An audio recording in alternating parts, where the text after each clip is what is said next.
जहां मुझे शरीर की भी जरूरत न पड़े। मैं देहातीत होना चाहता हूं, मैं शरीर के भी अधीन नहीं रहना चाहता हूं। शरीर की अधीनता भी मुझे स्वीकार नहीं, क्योंकि ये भी परेशान करता है। मैं स्वाधीनता से सामायिक नहीं कर पाता। मच्छर कान में घुसा है और बिगड़ सामायिक रही है। अरे कान तो शरीर है, बिगड़ने दो, नहीं करने देगा। जब तक शरीर है हमारी ज्ञान चेतना का आनंद नहीं आएगा। वो परम पारणामिक भाव जो आत्मा का शुद्ध स्वरूप है उसका आनंद नहीं आएगा, क्योंकि मेरी आत्मा शरीर के अधीन है और शरीर का डर लगा रहता है। हर समय शरीर का डर लगा रहता है। और जब तक भय है तब तक परमानंद नहीं। भय है, शरीर बिगड़ जाएगा, अभी क्या करेंगे, कैसे चर्या पालन करेंगे। सांप आ रहा है, उठ के भाग रहा हूं, खाट खाएगा, अभी हाल जहर चढ़ जाएगा, सब कुछ खत्म हो जाएगा, भय लगा हुआ है। इसलिए भावना भाव, मुझे तो वह दशा चाहिए जहां मेरा आत्मा पराधीन न हो, शरीर के अधीन नहीं हो। शरीर मिल जाए। जब हम लोग भगवान के दर्शन करने जाते ना आहार के पहले, तो इसलिए नहीं जाते हे भगवान आहार अच्छा मिल जाए, तुम इसी के लिए जाते हो। साधु भगवान की सिद्ध भक्ति पड़ता है, क्या बड़ी बात है महानुभाव। तुम भोजन के पहले अनंत भक्ति पढ़ते हो, भोजन के पहले अनंत की पूजा करते हो। इसलिए अनंत भगवान वैभवशाली हैं। तो हे भगवान, यहाँ से जाने के बाद अच्छी रोटी मिल जाए, अच्छा व्यापार चल जाए, अच्छा धंधा चल जाए, इसलिए तुम मंदिर जाते हो सुबह से। मेरा दिन अच्छा है कि नहीं, बोलो ना। हाँ वो है बड़ा। आप तो सब जानते हो, पूछने की जरूरत ही नहीं। आता है, मैं इसका बिल्कुल निषेध नहीं कर रहा हूं। मैं तो तत्व बचा रहा हूं कि अपनी कमजोरी रहो, लेकिन उसको कमजोरी को पहचानो।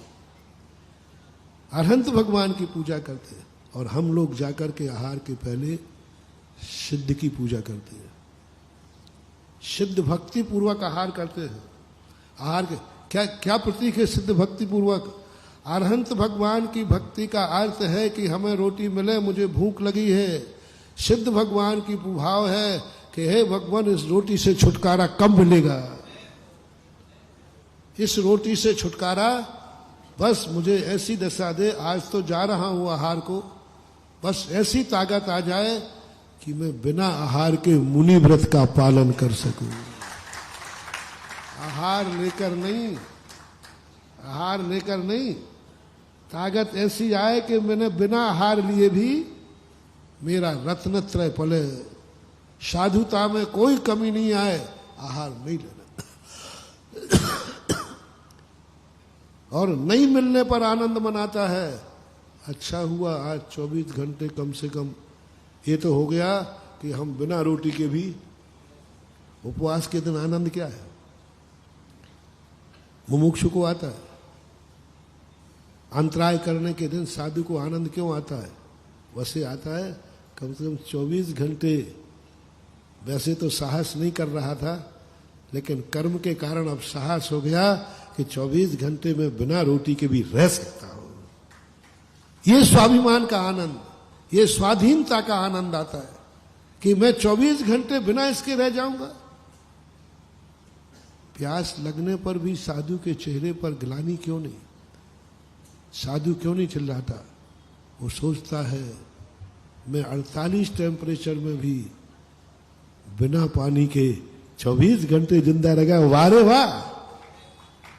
तुम्हें 24 घंटे पानी नहीं मिले तो तुम कर्म ठोकते हो। सबको सुनाओगे भैया क्या करें, पानी तक नहीं मिलो, वहां गए थे तो, है ना। और साधु कहता है अभाग्य है, ऐसी गर्मी में भी मैं 24 घंटे बिना पानी के रह सका, यानी मेरी स्वाधीनता जाग गई। मैं 2 गिलास पानी का गुलाम नहीं हूं, मैं अपनी आत्मा का बादशाह हूं। मैं 2 गिलास पानी का गुलाम नहीं हूं, मैं अपनी आत्मा का बादशाह हूं। इसके बिना भी मैंने 2 दिन निकाल ली।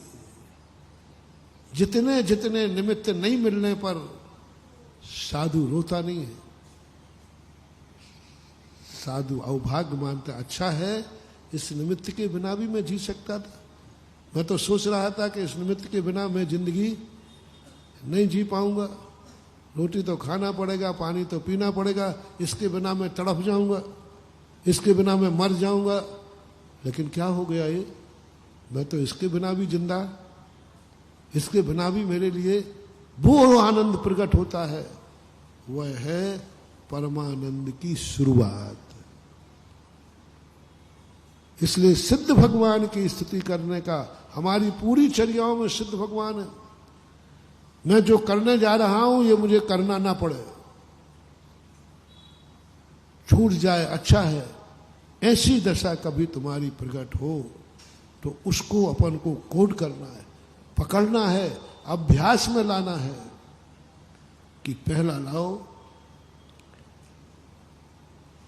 लाओ कि मुझे जिंदगी में किसी की जरूरत, फिर से बोलो, तो आशीर्वाद दे रहा हूं। एक आशीर्वाद है कि जाओ, तुम्हें जब भी किसी की जरूरत पड़ेगी तुम्हें कोई ना कोई सहयोग देने वाला मिलेगा।